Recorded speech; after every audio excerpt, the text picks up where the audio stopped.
Welcome to Jets Rewind. This is Marty Schupak in Valley Cottage, New York. I'm joined by the great Ralph Schrager, who is in Belmont, Mass. Ralph, how are you doing? And we're going to be joined by Ray, I assume. I'm hoping. Yeah, even greater Ray. Even greater Ray, yeah. Well, Ralph, this is the Patriots week. It should be very, very interesting. The Jet fans are going to be really going crazy, and we are expecting a win, despite the fact that we lost two of our three best players. I'm not taking this game for granted at all. I'm very nervous about that. I hate games where you expect to win because those are the ones that scare you the most. And Belichick's going to cook up plenty of stuff to mess with Zach Wilson's head. And without Brees, it's going to be tough. I don't think this is a walkover by any means, even though the Pats look so bad on Monday. Yeah, I'm going to get into detail on Saturday morning on the Jets Rewind Plus, but I would, if I was the Jets and Mike LaFleur, I would do a lot of motion because I know Belichick is going to put like 8, 9 up in the box. Sometimes he's going to send them all. Sometimes he'll rush just two players. He's going to do everything he could so Zach Wilson sees ghost. That I could tell you. But I want to ask you about two players, Ralph. On offense, they have this running back, Stevenson. Ramondre Stevenson, yeah, Oklahoma. Give me a little bit of a scatter report on him. Fourth round pick last year. I kind of liked him coming out of college. He's a tank. He's short, but he weighs about 230. He's almost as big as A.J. Dillon a couple of weeks ago, and he's really coming to his own this year. And they're leaning on him a lot. So, like Belichick's going to take away the Jets' strengths. I think they have to take away their run because I don't care. I'm pretty sure Jones is going to start. Either one of those guys does not scare me. You put some pressure on them, and they will rattle too. It's him that I want to take away initially. Right. And on defense, they got this Matt Judon. He seems to be like an explosive player. Just give us a little idea how he plays, what side, and all that stuff. Well, he was a free agent last year. The year that Carl Lawson was, Trey Hendrickson, and they went for him. He's from the Ravens. He's a very good player, but the Ravens rarely sign their free agents. It's a funny thing. And actually, he doesn't play any specific side. They move him all over the place. So what is he, an edge linebacker or what? I guess they call him an outside linebacker if they're running a 3-4, but he'll play the edge, he'll line up. Sometimes he'll line up over a linebacker and chip the linebacker. They're gonna have to find him on every play. And the idea, like, it would be nice if he was a left end and they could put a tight end out there to chip, help the tackle out, but it's not going to be the case with him. He moves all over the place. He leads the league in sacks this year. He's having a great year. Yeah, Ralph, I know you're not a big Mac Jones fan. I'm more of a fan than you, but it seems whenever I'm watching this guy, and he's not known for his scrambling, this guy knows when to run, and he gets positive yardage on almost every time he runs. Have you seen the same thing I'm seeing? For a guy who's not super athletic, he does pick his spots well. The young guys got young legs, and obviously he's a good athlete because he's playing in the NFL. So, but that again, that's not going to worry me that much. I think he'll start. I think Belichick made a huge mistake starting him last week. It was kind of analogous to when Flacco was playing, and I kept saying to you guys, if Flacco has 2 or 3 really dynamite games, should they throw Wilson in there? And I kept saying I don't think they should, because it's a lose situation for him. He either has to play well. If he doesn't, then they started booing Mac Jones, and so I don't know where his head is at now too, but I think he'll start. All right, and while we're on that, I don't know if he'll get in. I mean, last game they put him in, but what do you know about this Bailey Zappi or Zappi? Bailey Zappi and the mothers of invention, I call him. He's Yeah, he was just one of those Belichick grabs a quarterback later in the draft, Western Kentucky. He had one big year there. He's undersized. He doesn't have a great arm, but he seems to have a nice feel for the game. I know he had a little rough patch in the second half, but he played well even in the first half. Kind of reminds me a little of maybe a Gardner Minshew, undersized, not a great arm, but he's got nice touch and he's pretty calm in the pocket. What does he measure? 6'1"? Yeah, about 6'1". He's probably, well, they say 6'1". He's probably shorter than that. You know the way it works. Yeah, Ralph, the great general manager Ron Wolf, he always had his theory that his team should draft a quarterback every year, whether it's the second round, whether it's the fourth round, whether it's the seventh round. And I'm not saying Belichick does it every year, but when he does it a lot of years. He does, yeah. He does it a lot of years. I mean, I'm guessing Jacoby Brissett, what was he, like a fourth round pick or for the fifth? Yeah, I can tell you other ones. Ryan Mallett, who didn't work out. Kevin O'Connell was working out as a coach, but he never worked out as a player. The Jets had him for about they did have him, cup of coffee. But when you say it doesn't work out, doesn't he always seem to get draft capital for some of these guys that he takes? Some of them, yeah. And the Jets, did the Jets get anything for Captain Morgan? Or no, they just cut him, right? They cut him. Yeah. I mean, I feel like if you're a team like the Patriots, we're very successful and a very stable personnel, you can afford to do that. When you're a team like the Jets have been, who I don't want to waste a pick on a quarterback in the middle rounds, just to maybe get some draft capital if you get lucky. I'd rather get other players, but I see the argument in that. Ralph, let's get into our quarterback, because this is driving me nuts. You have no idea. It is.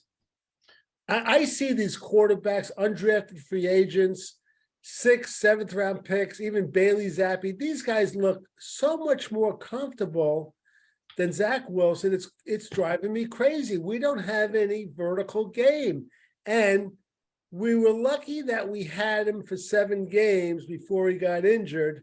But now we don't have the luxury of a Breece Hall. I mean, the backfield now is formidable, but it's not the same without him. And now a lot of this falls on Zach Wilson's shoulders, Ralph. What is going on? And what can we do to get guys open, get him comfortable? Well, here's the thing. Now, I sent you this link to a Jets Factor breakdown of about 5 or 6 of his passes in the Denver game. And the guy did a great analysis of him. And there's a lot of different things going on with Wilson that are going wrong. Like the first pass of the game, it was over the middle, about 20 yards. He way overthrew it. Yep. That was footwork. His stance was too spread apart, and he was just arm throwing. So when you see him overthrowing, that's probably the reason. Now, the throw to CJ Uzomah, what happened was instead of stepping up with the pocket and stepping into it, he backpedaled and he was throwing off his back foot. So again, mechanics. Now, why was he backpedaling and not stepping up in the pocket? To me, that's the question. He's not comfortable. I think he's nervous, and everything's going too fast for him. Well, wait a minute. Before you go on, you say he was backpedaling. Is it taking him longer than guys like Brady and Mahomes to set up? I mean, why is he backpedaling? I think he's backpedaling because he feels the rush, and the rush is coming around. And instead of stepping up, he's stepping back, threw that off his back foot. It wasn't even close.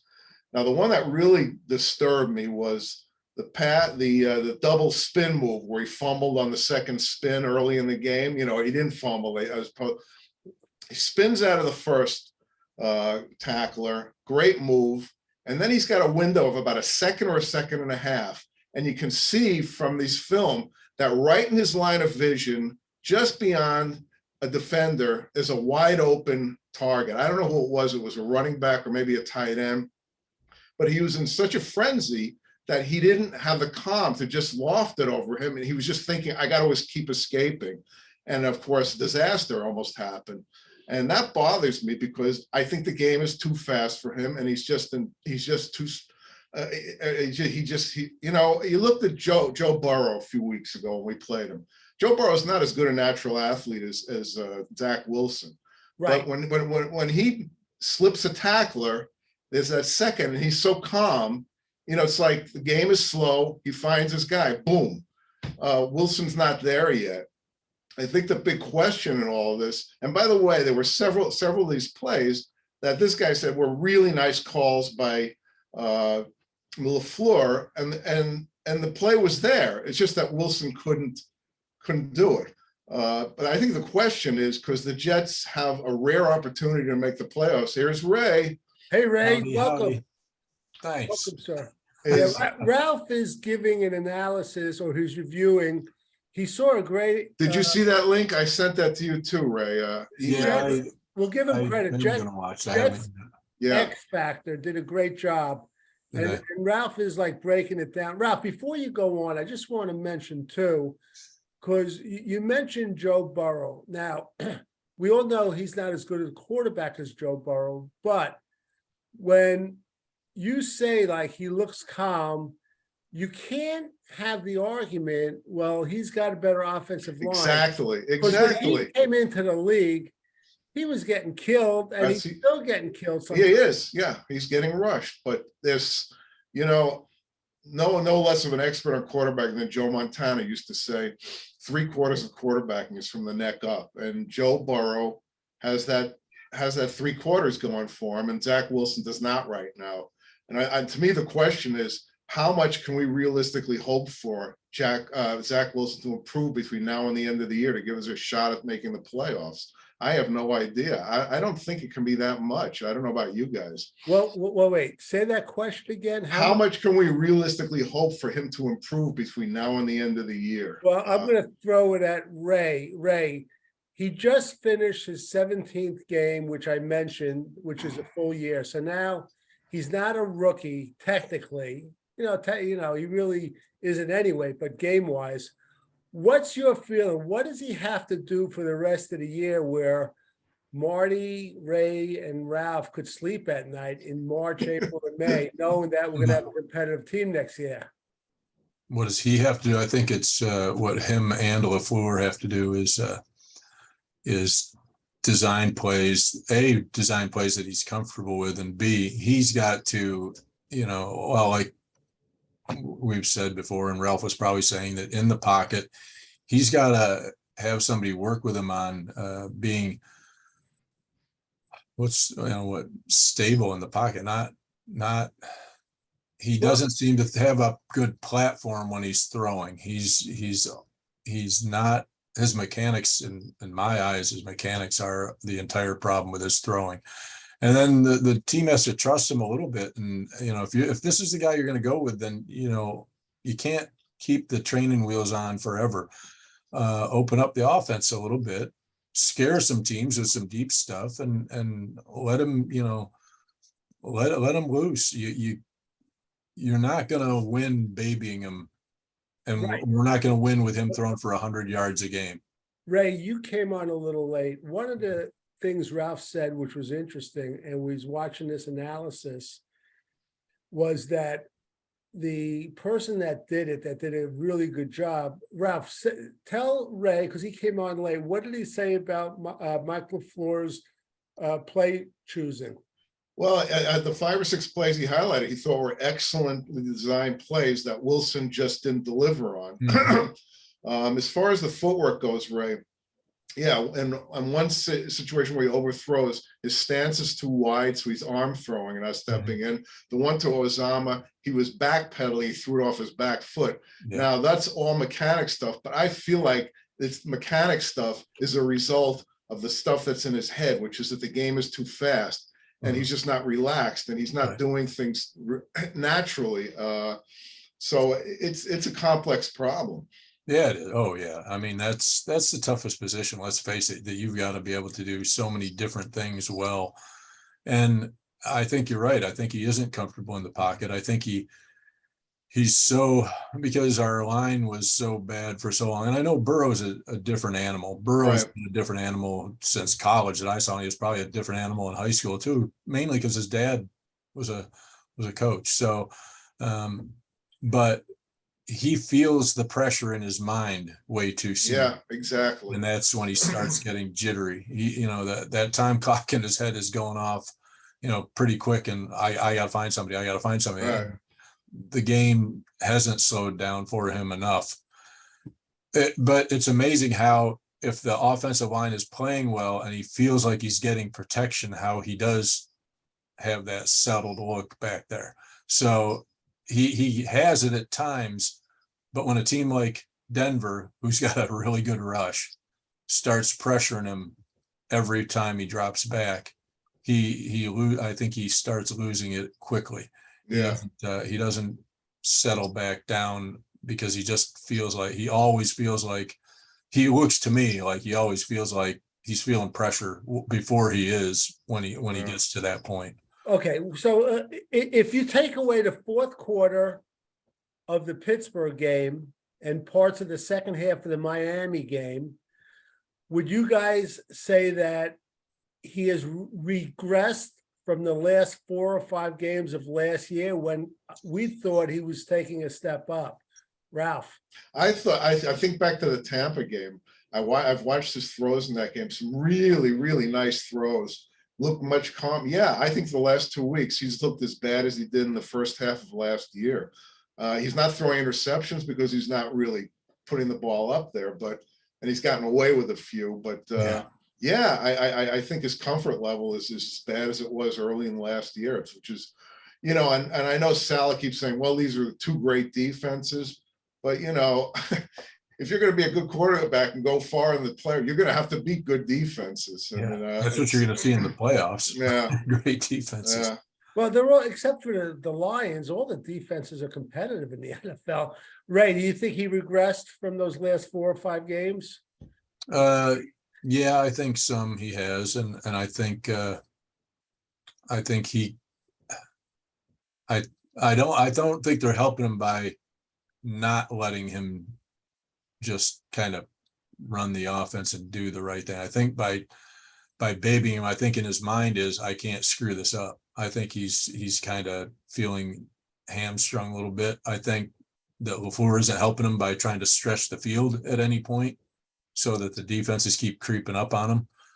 I mean, but a lot of this is on him, because it's he's, in his mind is where he's got to be able to settle down and just let the plays play out and stay calm in the pocket and just be more into the offense. I think he gets the offense.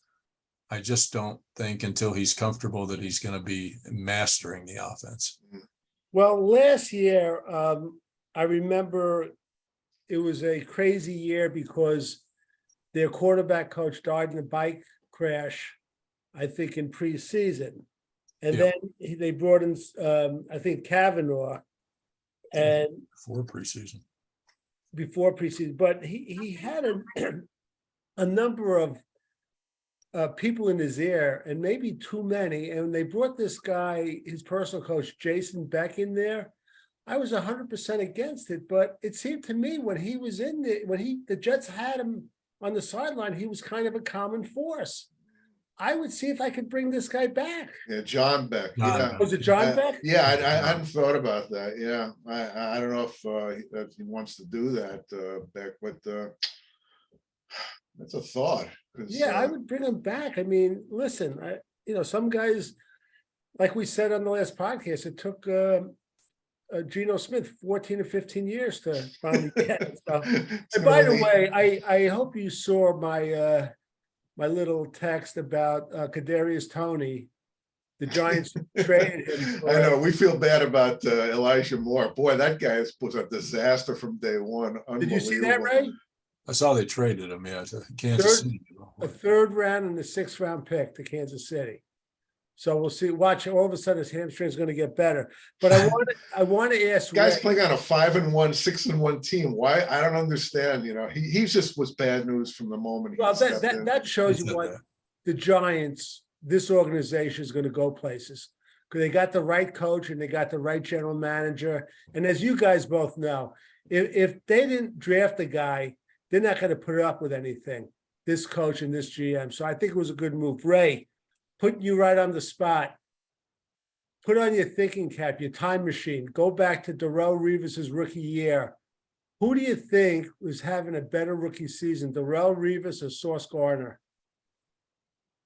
I still think Darrell is a more technically better DB, but Sauce has so much talent that it gets covered up. But I think he is going to start getting flagged for some of his grabbing and holding. I think it was Ralph said last show that he's getting away with things that usually is reserved for a vet who's established himself. Right. And I do think at some point that is going to end a little bit, but talent wise, just pure talent wise, down the road overall, I could see Sauce being by far the better long-term DB. But right now, Darrell, when he came in, was solid from the beginning too. So I liked Revis in the beginning as a DB.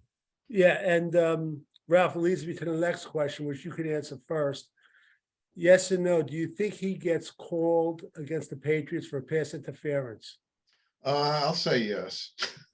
One or more? If the One, I'll give him one. Yeah. Ray, how about you? Probably one pass interference and a holding where he contact before, holding the guy beyond 5 yards thing. Yeah, Right. I could see him easily getting a couple. All right. The Jets picked up James Robinson from the Jaguars. Ralph, I want you to give a little scouting report on this player and give us an idea of how he compares to Breece Hall. And I know it's not realistic. Yeah. Great rookie year. He's an undrafted free agent. I think he set the all-time record for a rookie of undrafted free agent rushing. Travis Etienne has sort of moved him out of the job where I thought they were going to platoon them. He's very similar to Michael Carter, size-wise. He's short, but he's not small. He's about 215. And I think he runs kind of like him, too. He's good. You can't compare him to Breece Hall because Breece Hall could go all the way from any place on the field. And I don't think this guy doesn't have that kind of speed. But, for a 5 to 15 to 20 yards, he's good. Unfortunately, if you said to me, you have a choice, Douglas is going to go after another running back or a tackle, I would have rather he got the tackle. I don't know why he didn't, whether people were asking too much, but that kind of bummed me out because they really need another tackle on the team. We're going to get to that in a moment, though. We will. And Ray, what's your opinion about this guy from what you've seen and heard about him, James Robinson? And by the way, he's coming back from Achilles injury, which happened during a Jet game last year, though, too. And there's been a little talk that he's still not 100%. But go ahead, Ray. Well, yeah, he may not be 100%, but he's been actually doing fine this year for the most part. And my first thought was what Ralph just said is he looks like a lot like Michael Carter. He's got the same kind of build. He doesn't compare. I can't even see putting him in the same sentence as Breece Hall. Hall's a special guy because of his size and speed and vision and everything. So there aren't a lot of guys out there that. No, there aren't. He's seen as a rare bird. That's what. So, but that being said, I think it was a good pickup. Yeah, I agree. I always want more linemen. You hear me gripe about our line all the time. So I'd always like to see him pick up more. But who knows what? Like you say, we don't know what they wanted, these guys. So Joe won't give up too much, which I do like about him. Yeah. He's not like Trader Mike, and he's not as, I don't know, dumb as McCagnon, but he'll make trades. So, but it's got to be at the right price and the right guy. So yeah, Ralph, have you heard anything about David Andrews, the starting center for the Patriots? He was in concussion protocol. He missed practice Wednesday, but you haven't heard anything. No, I haven't heard anything about him. No. Yeah. Okay. Again, is he on the list as questionable? He did practice on Wednesday. They listed concussion. Now, I don't know what that means, and I don't believe anything that Belichick puts out. True. You know what I mean? So I know he came out of the game on Monday night. And it was one of the few plays that I saw. But all right, well, we'll see. If he's out, That's, That would help, yeah. that would help a lot. All right, guys, here we go. Couple of on, I guess, is it Tuesday is the trade deadline or Monday? Monday? Tuesday. Tuesday. Monday's Halloween, Tuesday's the trade deadline. Okay. Ray, we'll start with you. Is Elijah Moore still a Jet on Wednesday morning? I'm gonna say, yeah. I don't think Joe's gonna give him away, and I don't think a team's gonna offer what he wants. So I'm gonna say, yeah. Well, do you think he would take what the Giants got for Kadarius Toney? Exactly what I was gonna ask, Ralph. I think he'd want at least that. I think it would depend on the team.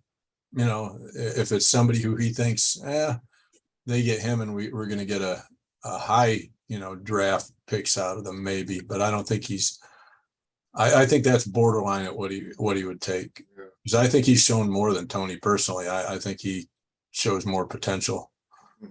Yeah, Ralph, what's your thoughts on that? Yeah, I think he'll be here. Things seem to have settled down with him. I think he's going to play on Sunday. So, yeah. Okay, talking about Elijah Moore, the number's 4.5 touches, either passes or handoffs. Touches or targets? Yeah. Touches, forget the targets. Okay, over under, Ray, 4.5. I don't think they're going to go out of their way to try and include him, but I wouldn't be surprised if you did see him get some this week, but I'll still say under. Okay, Ralph? I think I'll say under too. I agree. I don't think they're going to do that. That would be a bad precedent to set.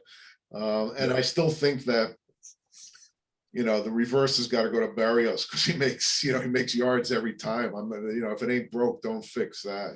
I could see a wide receiver screen though. Some bubble screens to him. Yeah. Right. I think he might be a little bit of a decoy at first with some fake handoffs as we enter the fourth quarter, but I'm going to go out on a limb and disagree with you. I'm going to say over. I think he gets more than 4.5 touches. Ralph, on Wednesday morning, is Denzel Mims still a Jet? How did I know that? Yeah, I think he'll be a Jet. Yeah. Okay, Ray. I heard the Giants are sniffing around. I'm more thinking the Packers, but I think so because I don't think they're going to just give them away, no matter how much teams might throw low picks at him. Joe's going to want a certain amount, and I'm not sure he'll get it. Yeah, I'm going to say he's a Jet. Something Ralph said in the last podcast. It's like one day you have too many, the next day you don't have enough because of injuries. So I think they're going to play it close to the vest. But here's another question. His name's been floating around. Ralph, do you think on Wednesday morning Jerry Jeudy's a Jet? I haven't heard anything about that. Really? Yeah. Yeah, it was floating around. What do they need another receiver unless Corey Davis is really hurt? I don't know. All right, so Jerry G. What's Denver? 2-5 now? Yeah, they're 2-5. Yeah. There's probably going to be a lot more guys that are going to be available. And as far as wide receiver would not be my priority. I mean, no. We can have all the wide receivers in the world if Zach Wilson can't get the damn ball to them. I'm going to ask about a tackle next. But Ray, have you heard anything about Jerry Jeudy coming to the green and white? I never heard any of that, but okay. I'm the same way. I'm like, why? What do they want in return for him too? Yeah, don't forget, I'm on Twitter all the time, and Twitter, it's like 95% is just hogwash. So right, I get excited about things that I like. All right, so let's go to the tackle, and I heard from a reliable source, Rich Cimini, said that he spoke to other general managers and that he thinks the Jets aren't through as far as the trade deadline, and they're doing a lot of hunting, inquiring about offensive tackles. So I'll ask you the same question. Do you think the Jets get another offensive tackle by Wednesday morning? Ralph? Yes, I think when Joe Douglas is determined to do something, he's going to get him. What are they going to ask for? Teams might know he's desperate. He's not going to overpay, like Ray says. But yeah, I do think he'll get one. Ray, what's your thoughts?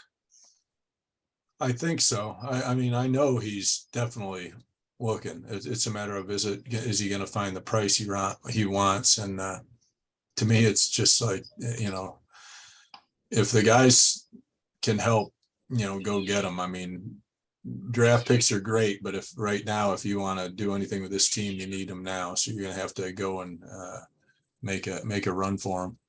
Yeah. Do you guys notice like the last few years, owners are getting so much more impatient and so much more involved with the decision-making? It used to be like the owners would have all the confidence in the world with the general manager, and they'd say, you run the show. You just have to run the trades through me before you make it official. And I won't void any of the trade. Did you know? I mean, one of the indications was the owner of what was it, the Indianapolis Colts? Right. I think he went bananas. I think he was told by the general manager Ballard and Frank Reich that Matt Ryan is the missing piece. Meanwhile, I heard he's not going to play for the rest of the year. So do you think like the owners are getting in general overly involved in the NFL now? Well, wasn't Woody upset about Dwayne Brown? He was. It's a lot of money for a guy who is. Yeah. I think, yes, to a degree. I don't think they want necessarily to be involved in having every little decision run by them, but the stuff that's, serious stuff, I think they do. And I think they are more involved. And, a lot of these guys, they made a lot of money. They're egotists. And I don't know, they think they know something, or they just want to keep control. Ray, the owner of Carolina, Tepper, you think he was happy or upset when they beat Tampa Bay last week? Thinking about drafting quarterback. Yeah. Inside, he probably was like, kind of like we were when we beat the Rams, or and gave away the Trevor Lawrence pick.